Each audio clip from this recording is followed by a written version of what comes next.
नमस्कार बच्चों आज मैं आपको समझाऊंगी रस। हिंदी व्याकरण में आज आपको मैं रस समझाऊंगी। पहले भी आपको समझाया गया है, लेकिन इसका पुनः अभ्यास मैं आपको करा रही हूँ। रस क्या होता है? हिंदी व्याकरण में रस किसे माना गया है? रस का शाब्दिक अर्थ होता है आनंद। रस का मतलब क्या होता है? आनंद। ठीक है। हिंदी भाषा में किसी काव्य को पढ़ने या सुनने से जिस आनंद की प्राप्ति होती है उसे रस कहा जाता है।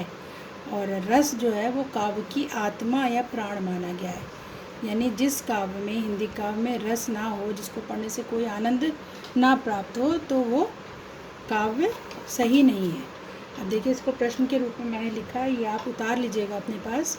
मैंने आपको पहले भी भेजा हुआ है, उतारा होगा आपने, नहीं लिखा होगा तो अब से लिख लीजिएगा कि रस किसे कहते हैं। ठीक है, इससे आप समझिए। रस का तात्पर्य काव्य का आनंद प्राप्त करने से है ना।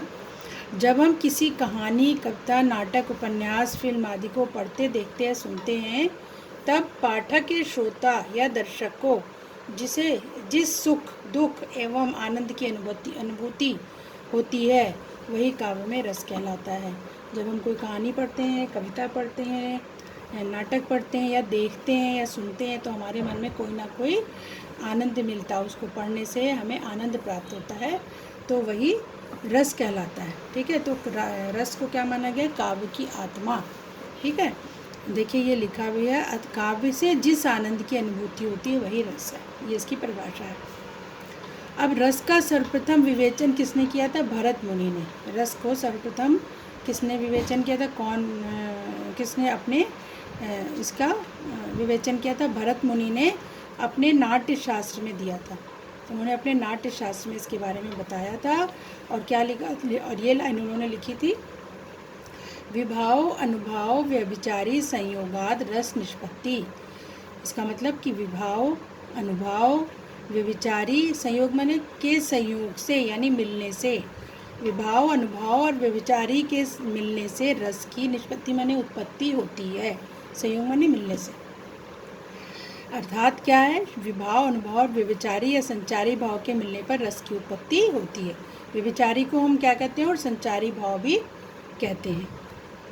लेकिन इन सब चीज़ों के लिए, ये जो तीन दिए गए हैं इसमें, विभाव, अनुभव, व्यभिचारी भाव, इनके लिए स्थायी भाव का होना भी आवश्यक है। और स्थायी भाव जो होते हैं वो हमारे मन में, हमारे हृदय में पहले से विद्यमान रहते हैं। इन सब के लिए स्थायी भाव का होना आवश्यक है। और स्थायी भाव सदैव हमारे हृदय में पहले से होते हैं। हमारे हृदय में संस्कार रूप में स्थित होते हैं। संस्कार यानी कि जैसे संस्कार किसको कहते हैं? जो बचपन से मन में डाल दिया जाता है बच्चे के, वो उसके मन में संस्कार हो जाता है, वो आखिर तक उसके मन में वो विद्यमान रहता है, चाहे वो कितना बूढ़ा हो जाए, पर उसका जो संस्कार है वो उसके पास हमेशा रहेगा, उसके हृदय में। उसी तरह से जो भाव हमारे हृदय में शुरू से रहते हैं, स्थायी माने हमेशा रहना, स्थायी माने क्या होता है? परमानेंट, जिसको इंग्लिश में कहेंगे, हमेशा रहते हैं हमारे हृदय में वो, शुरू से लेके आखिर तक। और परिस्थितियाँ आने पर, कोई भी परिस्थिति हो, कोई घटना देखने पे, कोई कहानी पढ़ने पे, कोई नाटक देखने पे, सुनने पे, हमारे मन में वो जागृत हो जाते हैं, उत्पन्न हो जाते हैं उस समय, तो उनको हम स्थायी भाव कहते हैं। और वो हमारे मन में होते हैं हमेशा है। ठीक है, स्थायी भाव से ही विभाव, अनुभाव और व्यभिचारी भाव मिलते हैं। और जो स्थायी भाव होते हैं, जो हमारे मन में हमेशा विद्यमान रहते हैं, उन्हीं से जब विभाव मिलता है, ये जो बताया इन्होंने भरत मुनि जी ने, वो विभाव, अनुभाव, व्यभिचारी भाव जब स्थायी भाव से मिलते हैं तभी रस में बदल जाते हैं। मिलने के बाद जो वो रस में बदल जाते हैं वही रस कहलाता है। अब उदाहरण स्वरूप क्या है? किसी डरावनी घटना को देखने पर हमारे मन में भय का भाव जागृत हो जाता है। मान लीजिए हमने कहीं सांप देखा अचानक, तो हमारे मन में एकदम से भय आएगा। तो भय वाला भाव हमारे मन में पहले से है ना, तो वो स्थायी भाव है। भय जो है वो स्थायी भाव है, वो पहले से हमारे मन में है। और जैसे ही हमने सांप को देखा, हमें डर लगा, तो हमारे मन में वो भय का भाव जागृत हो गया। पहले से हमारे हृदय में विद्यमान था, लेकिन वो उस समय जागृत हुआ जब हमने सांप को देखा। ठीक है, तो ये होता है स्थायी भाव। अब आपको देखिए स्थायी भाव के बारे में मैं आपको, रस के स्थायी भाव कितने होते हैं, यहाँ पे ये क्वेश्चन है, नाम बताइए। तो रस के 11 प्रकार होते हैं। उन्हीं के अनुसार स्थायी भाव भी होते हैं। लेकिन पहले जो था रस में स्थायी भाव की संख्या सिर्फ 9 मानी गई थी, क्योंकि रस भी सिर्फ 9 माने गए थे। जो क्या थे? रति, हास, शोक, उत्साह, क्रोध, भय, जुगुप्सा, विस्मय, निर्वेद, ये सब स्थायी भाव की संख्या है, क्योंकि पहले रस भी इतने ही थे। बाद में आचार्यों ने 2 भाव को और स्थायी भाव की मान्यता दे दी। वो कौन से आ गए? वात्सल्य रस आ गया और भक्ति रस। 2 रस और आ गए, वात्सल्य रस और भक्ति रस, जिसके स्थायी भाव ये हैं। वात्सल्य रस का स्थायी भाव स्नेह, ममता, वात्सल्य, और भक्ति रस का स्थायी भाव भगवत विषयक रति होता है। पहले 9 ही रस माने गए थे, इसलिए 9 स्थायी भाव थे ये वाले। लेकिन बाद में विद्वानों ने, आचार्यों ने 2 रस की उत्पत्ति, 2 रस के प्रकार और बढ़ा दिए, जो कि एक वात्सल्य रस और एक भक्ति रस है, तो उसका ये 2 स्थायी भाव और हो गया। अब हम पढ़ेंगे, आपका देखिए, अब स्थायी भाव तो मैंने आपको बता दिया कि स्थायी भाव जो होते हैं वो हमारे हृदय में पहले से विद्यमान होते हैं और उनकी संख्या 11 होती है, ये आपको यहाँ बता दिया गया। और जब अनुकूल परिस्थिति आती है तो वो जागृत हो जाते हैं। ठीक है, अगर हमने किसी चीज़ से हमको सुख महसूस हो रहा है तो सुख का भाव जागृत हो गया। हमें कोई बहुत खुशी भरी घटना देखी या सुनी तो हमारे मन में खुशी का, सुख का भाव जागृत हो गया। तो वो सब भाव पहले से विद्यमान होते हैं। अब हम पढ़ेंगे रस के अंग। रस के अंग पहले पढ़ते हैं, ठीक है। रस के प्रकार जो हैं वो तो बाद में पढ़ेंगे, पहले हम पढ़ेंगे रस के अंग। रस के अंग और प्रकार में अंतर है। अंग कौन से होते हैं? 4 होते हैं। पहला स्थायी भाव, दूसरा विभाव, तीसरा अनुभाव, चौथा संचारी भाव, जो भी आपने इसमें पढ़ा था। विभाव, अनुभाव, व्यभिचारी, संयोगाद, रस निष्पत्ति, और एक स्थायी भाव। और ये चारों अंग होते हैं, ठीक है। ये 4 रस के अंग होते हैं, स्थायी भाव, विभाव, अनुभाव, संचारी भाव। इनके ही आपस में मिलने पे रस की उत्पत्ति होती है। समझ में आया? ठीक है। अब स्थायी भाव के बारे में पहले आप समझ लीजिए। स्थायी भाव तो अभी मैंने आपको समझा दिया, जो पहले से विद्यमान होते हैं, अनुकूल परिस्थिति आने पर वो हमारे हृदय में जागृत हो जाते हैं, ठीक है। वही हमारे स्थायी भाव होते हैं।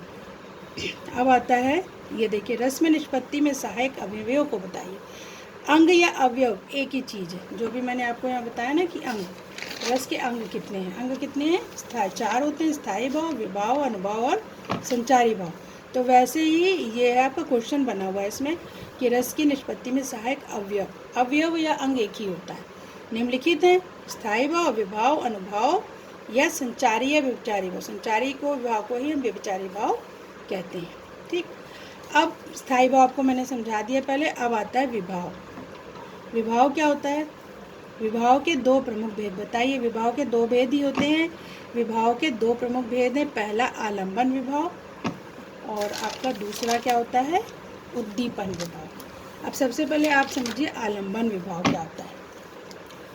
जो विभाव है, जो रस का दूसरा अंग है विभाव, इसका 2 प्रकार होता है, आलंबन विभाव और उद्दीपन विभाव। अब आलंबन विभाव में आप क्या पढ़ समझेंगे?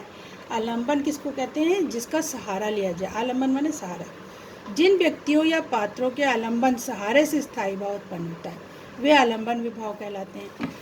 यानी जिस चीज़ के द्वारा हमारे मन में भाव जागृत हो रहे हैं। जैसे हमने सांप देख लिया तो सांप से हमारे मन में भय का भाव जागृत हुआ ना। भय का स्थायी भाव जो था हमारे मन में वो जागृत हो गया, ठीक है। सांप को, जैसे सांप को देखना, तो सांप जो है हमारा क्या हो गया? आलंबन विभाव। सांप को देख के ही तो हमारे मन में भय जागृत हो रहा है, तो सांप ही यहाँ पे सहारा हो गया, आलंबन हो गया। आलंबन माने सहारा। सांप की वजह से जो कारण है, सांप हमारे भय को जागृत करने का कारण है ना। आलंबन माने सहारा या कारण। उसको देख के हमारे मन में भय उत्पन्न हो रहा है, तो आलंबन या कारण जो है वो सांप है, तो उसी को हम आलंबन विभाव कहते हैं। जिस वस्तु को देखकर हमारे मन के भाव उत्पन्न हो रहे हैं, ठीक है। मान लो किसी को लड़ते देखे क्रोध उत्पन्न हो रहा है, तो जो लोग लड़ रहे हैं वो उसका हमारा आलंबन हो जाएंगे, क्योंकि वो कारण बन जाएंगे। उनको देख के हमारे मन में क्रोध जागृत होगा। अब दूसरा आता है उद्दीपन विभाव। उद्दीपन विभाव क्या होता है? आश्रय के मन में उत्पन्न हुए स्थायी भाव को और तीव्र करने वाले विषय की बाहरी चेष्टाओं को उद्दीपन विभाव कहते हैं। अब क्या है, हमने कारण तो हो गया आलंबन विभाव, जैसे सांप को देख के भय उत्पन्न हुआ तो सांप कारण हो गया, वो हो गया आलंबन विभाव। उद्दीपन विभाव क्या है? हमारा मन, हमारे मन में। उद्दीपन माने होता है तीव्र करना, तीव्रता। तो जो आश्रय, आश्रय माने क्या हुआ? आश्रय क्या हुआ? आश्रय है, पहले आप देखिए आलंबन के भी दो भाग होते हैं, आपने अभी आलंबन पढ़ा ना, ये देखिए आप, आलंबन विभाव। आलंबन में क्या होता है? जिसके सहारे हमारे मन में भय जागृत हुआ, यानी सांप की वजह से हमारे मन में भय जागृत हुआ। अब आलंबन के दो भेद होते हैं, यहाँ पे ये दिया, आलंबन के दो भेद होते हैं, ठीक है। इसके दो प्रकार हैं, आश्रय विषय। आलंबन के भी दो प्रकार हैं, समझ में आया? ये प्रश्न दिया ना, आलंबन विभाग के दो प्रकार हैं, आश्रय और विषय। अब आश्रय क्या है? आश्रय वो है जो हमारा मन है, हमारे मन में भाव जागृत हो रहा है तो हमारा हृदय, हमारा मन आश्रय है। आश्रय माने क्या होता है? जहाँ पे कोई चीज़ रहती है, ठीक है, तो वो आश्रय हो गया हमारा हृदय।